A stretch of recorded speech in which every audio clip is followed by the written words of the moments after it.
ako, actually lahat ng mga kasama natin, nagpapayaw sa ganyan sa sobrang sarap ng Argentina. Dahil sa Mr. Coco Martin ako, yung partner ko, gumagano'n yung kayo na. Gusto nyo mga sample? Yes! Bahina! Basta lakas! Sample! Sample! Sample! Sample! Oh, eto na, para sa maraming gastos kasama Ay, dito yung kombi. Sinado ka? Sinado ka? Sinado ka? Ganado ba? Ganado! Ganado. Wow! Sinado ka ba? Ayun, maraming salamat, Mr. Coco Martin. Pero bago yan, ganado ng ating mga friends from Central Pacific Food Inc. Ayun, nasa na ating mga taga-Central friends. Ayan, our friends from Central Pacific Food. Maraming salamat, Sir Coco Martin. And ang mga friends natin from Central Pacific Food. At syempre, get ready, mga friends natin mula sa Pluto, sa Asenso. Kailangan namin ng 5 Pluto sa Asenso na nakabila na. Para wala na yata tayong energy. Hello! Hi! Ayan.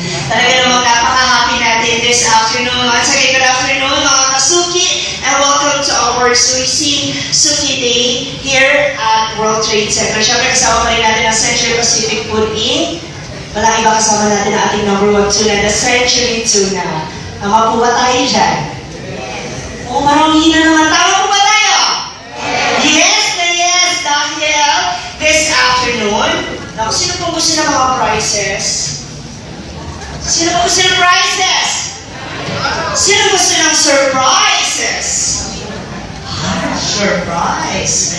Naku, sigurado masasurprise kayo dahil mga kasuki dito sa Central Pacific Food Inc. Our goal is to nourish and delight everyone every day, everywhere. And so get ready to be delighted more as we present to you our very special guest today. Let's all welcome ang crush ng bayan at crush na crush ko din. Ang idol na lahat sa kagisigan, one of our inspiration.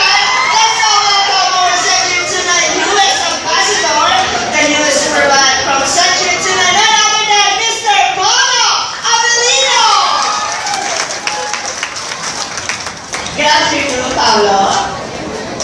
Hello, pag-ibig mo na lang ang mga kasuki. Hi everyone, this is Sebastian. Thank you for inviting me. And I hope your session is going well. I hope you can learn a lot and apply what you learn in the center.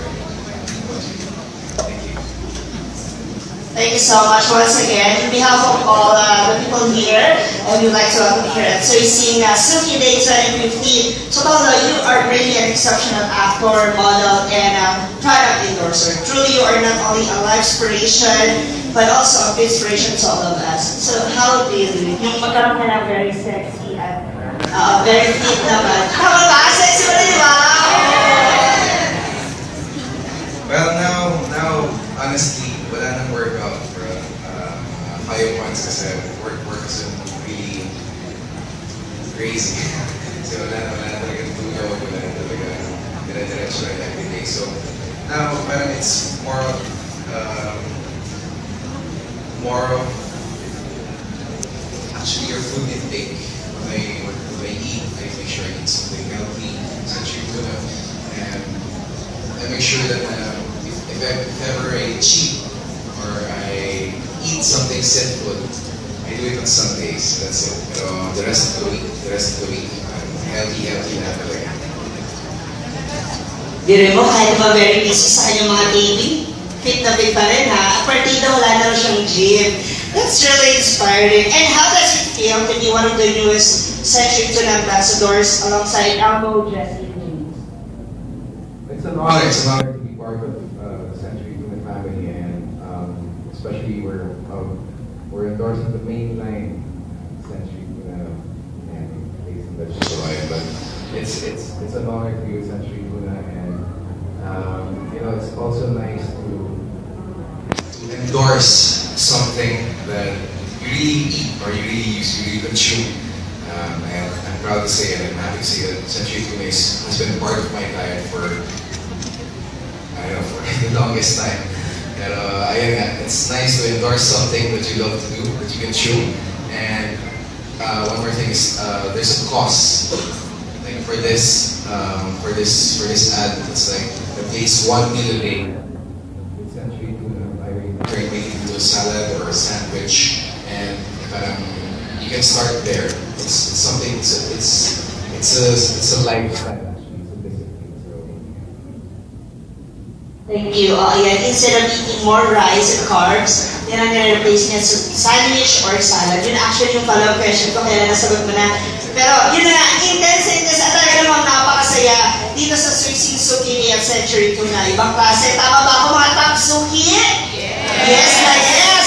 Kaya naman sulit na sulit ng araw kaya pagkasulit ng Century Tuna. I'm sure abot sa inyong mga tenga ang ngiti na gagawin natin next activity para sa inyong lahat. So para sa ating mga top suki, tatawag ako ng 5 sa inyong lahat na makakasagot sa aking mga question at makakapag-selfie together with Mr. Paulo Avelino. Ayan, simple lamang ha. Pabilisan lamang ko sumagot. Para maging fair tayo sa mga nasa lupon, you can raise your hand na lang na. Okay. Here is my first question. Ano ang country's tuna o country's number 1 tuna here in the Philippines? Ayun na siya. Yes. Century Tuna. Come on, ate. Come on. Palamakan naman natin.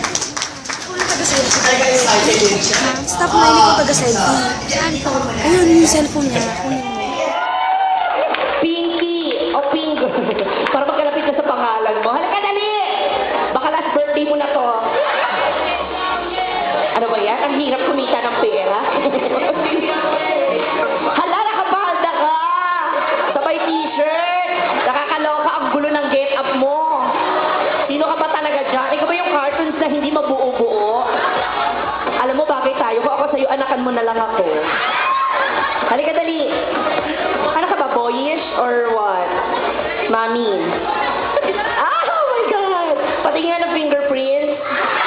Baka put-put na kasi. Mahirap na mag-election next year. Pag hindi na-trace na may fingerprints ka, ibig sabihin, hindi ka pwedeng bumoto, di ba? Pero meron tayong panibagong ginawa ang COMELEC sa mga kapatid natin ganito. Pwede ho silang bumoto basta dadalhin nila yung girlfriend nila, tapos doon po itatatak yung stop. Ayan. Doon mo malalaman kung may flying voters na nakapasok sa loob, ha? Okay, anong pangalan ulit? Ano ka nga rito? Ay, yawa. Ay, ano ba yan? Bakit kasi sabay naisip mong costume? Pwede naman ako mag-Peter Pan. Halika, dali dito ka sa gitna. Anong pangalan ulit? Pinky po. Pinky. How young are you, Pinky? 22. 22. Oh, I love it. I like your accent. Parang tangala. 22. Do you have a lover? I don't know. You don't know why? Patay na siguro. Patay na. O, bakit hindi ka pa sumunod? Para magsama kayo. Hindi talaga, wala pa. And BSB. Means? Ano ba daw? No boyfriend since birth. Yay. So, ibig sabihin, masikip makipot.